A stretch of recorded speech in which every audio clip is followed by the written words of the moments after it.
Have you ever stopped to think what really goes on behind the scenes in our parliament? Beyond the headlines, beyond the noise we often hear. Or even how, exemplary work by our MPs actually gets recognized. Exactly.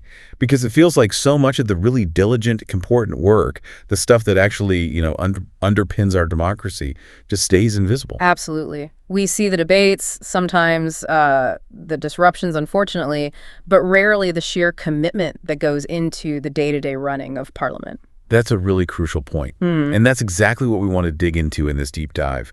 We're focusing on the 15th Sansad Ratna Awards ceremony. It was held just recently, July 26, 2025, in New Delhi. And these aren't just, any old awards. They're quite unique, actually. It's an initiative that came from civil society, specifically designed to celebrate the hard work, the often unsung efforts of India's members of parliament. Right. So our mission today is to really get a sense of the significance of these awards.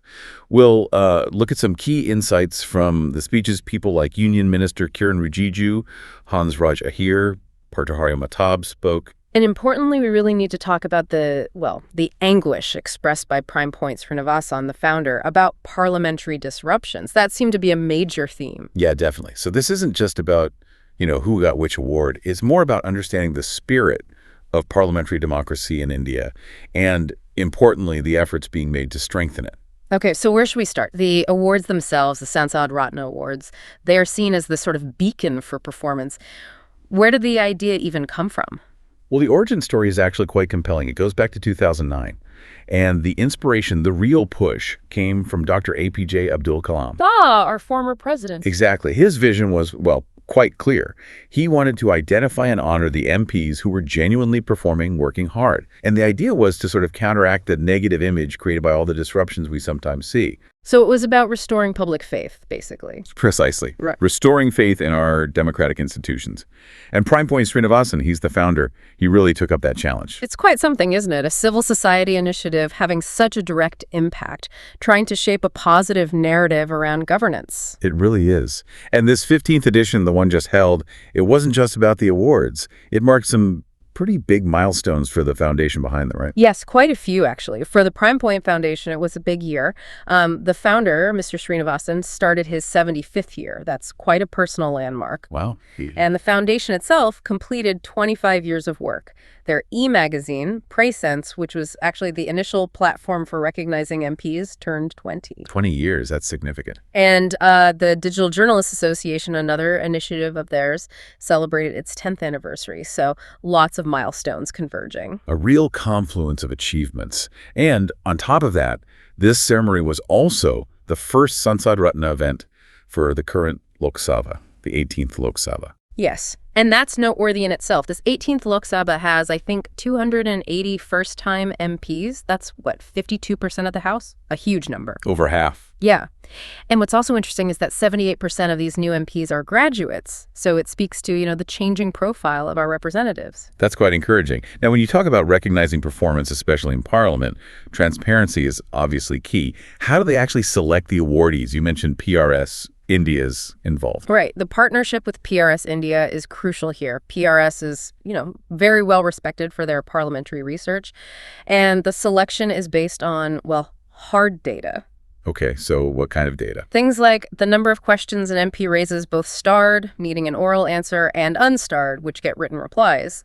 They look at debates initiated, participation in half-hour discussions, calling attention motions. So really concrete actions taken in the House. Exactly. And also private member bills presented. It's all quantitative based on official records, so it aims to be very objective, removing subjectivity from the process. Right. That makes sense. And I read that to date, all 143 awardees, including this year's, have personally come to receive their award. That feels significant, too. It really does. It adds a certain weight, doesn't it? It underlines the fact that this is civil society recognizing their commitment. Pradarshani Rahul, who chairs the awards committee, called it a form of positive reinforcement and performance assurance from civil society. Positive reinforcement. I like that. She also floated an interesting idea, didn't she, about a Sansad Ratna Parivar. Yes, the idea of creating a sort of family or community, a Sansad Ratna Parivar, bringing together past, present, and, future award winners to discuss, share ideas, maybe brainstorm. Like a network of excellence. Something like that, building a community of these high-performing legislators. Okay, so that gives us a good background on the awards themselves. Let's turn to the voices from the ceremony. And we have to start with prime point Shri. You mentioned his anguish about disruptions was a real focus. It really was. His speech was quite moving, actually. He introduced himself very simply, just an ordinary voter, a civil society man, emphasizing he wasn't coming from a political angle at all. Just a concerned citizen. Exactly. And he reminded everyone that the awards themselves were started back in March 2009 because of disruptions. It's quite stark that the very reason for starting them is still such a major concern, 15, 16 years later. That really hits home, doesn't it? The problem persists. It does. He spoke about his pain seeing entire weeks just washed out in Parliament, the loss of productive time. And his argument was, well, quite powerful. He said, look, MPs might have their reasons to disrupt, fair enough, but ordinary citizens like him don't share those reasons. He very passionately said, the question hour belongs to me, meaning the citizen. That's the time for our issues to be raised, for the government to be held accountable. So for him, it's not just procedural. It's about the citizen's right to accountability being undermined. Precisely. He felt it was a direct affront to that right. He also talked about the parts of parliamentary work that don't get enough attention, like private member bills. He mentioned C.N. Annadurai's bill as an example of their potential, and he said he's a great fan of committee work, the quieter, foundational stuff. The engine room, really? Yes, and his speech ended with this really strong appeal, a call for 0 disruption sessions for the rest of this 18th Lok Sabha. He urged everyone, government, opposition, to find ways to talk, to debate inside Parliament, not disrupt it. A plea for dialogue over disruption.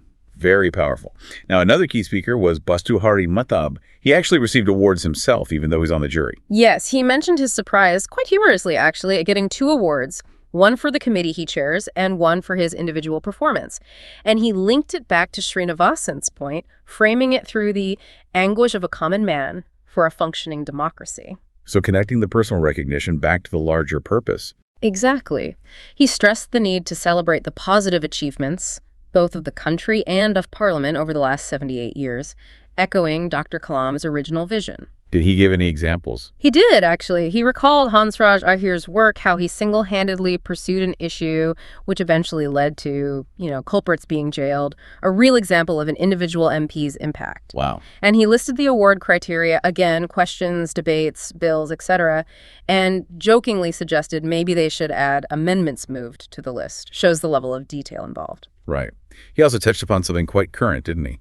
The voter list revision debate. Yes, that was interesting. He brought up History Attlee's advice to Nehru about introducing adult franchise in India, how bold that was. Then he connected it to the current discussions about voter list revisions.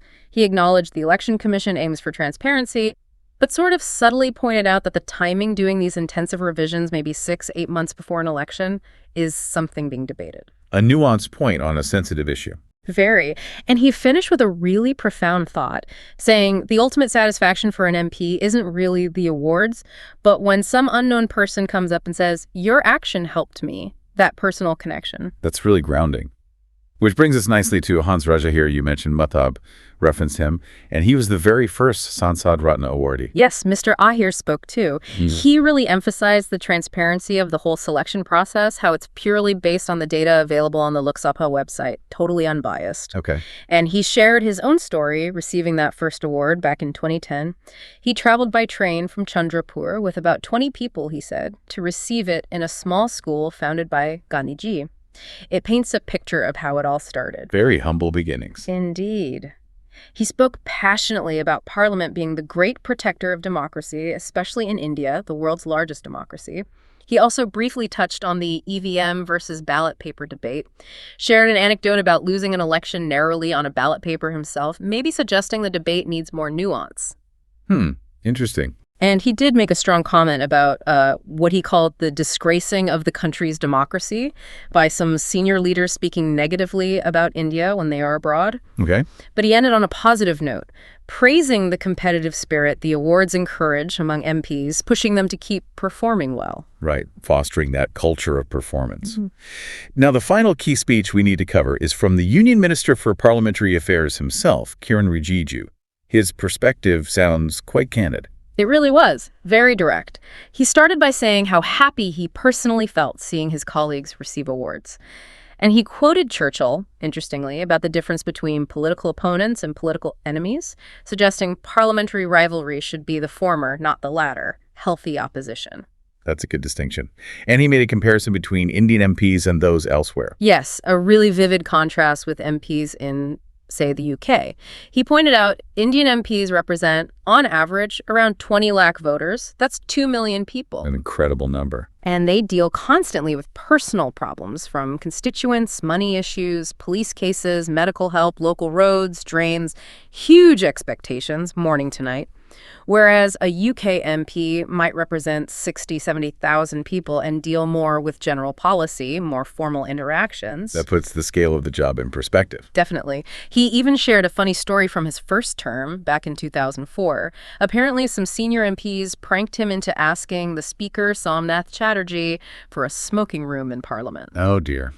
How did that go down? Not well. He got a stern telling off from Chatterjee, a bit of parliamentary initiation, I suppose. Sounds like it. He also mentioned winning an award himself. Yes, a Best Young Parliament Award in 2007. He said he won it partly because he spoke 7 times in one day, but he explained that was because there were fewer MPs from his region then, so he felt a duty to speak up more often. Ah, okay. But he also had some critique, particularly about media coverage. Yes, this was a crucial part of his speech. He argued that the media focus has shifted. Negative news, like MPs creating a hungama or commotion, gets far more attention than substantive debates. The sensationalism factor. Exactly. And he argued this actually discourages good parliamentary work. Why bother preparing diligently if only the shouting gets reported?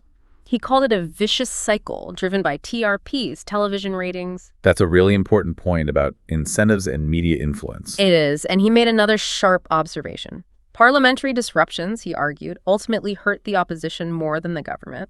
How so? Because disruptions often wipe out things like question hour, and question hour is the primary tool the opposition has to hold the government directly accountable on the floor of the House. If that's gone, the government escapes scrutiny. That's counterintuitive, but makes sense. The opposition loses its best platform. Precisely.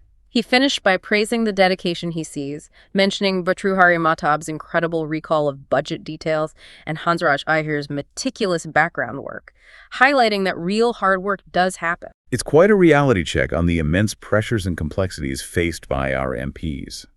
Okay, so after all these insightful speeches came the actual award presentations. Yes, the culmination. Citations are read, the MPs come up to receive their honors, and this year, again, recognized a really diverse range of contributions. Let's run through some of the key awardees for the 18th Lok Sabha. The overall toppers for all-round performance. That went to C.A. Annadurai from Tamil Nadu and Smita Uday Bag from Maharashtra. And for initiated debates. Dilip Saikia from Assam was recognized for that. Private member bills, which Srinivasan highlighted. That award went to Ravindra Kishan Shukla, who many know as Ravi Kishan, from Uttar Pradesh. Okay. And the questions category, the Citizens Hour. 3 awardees there.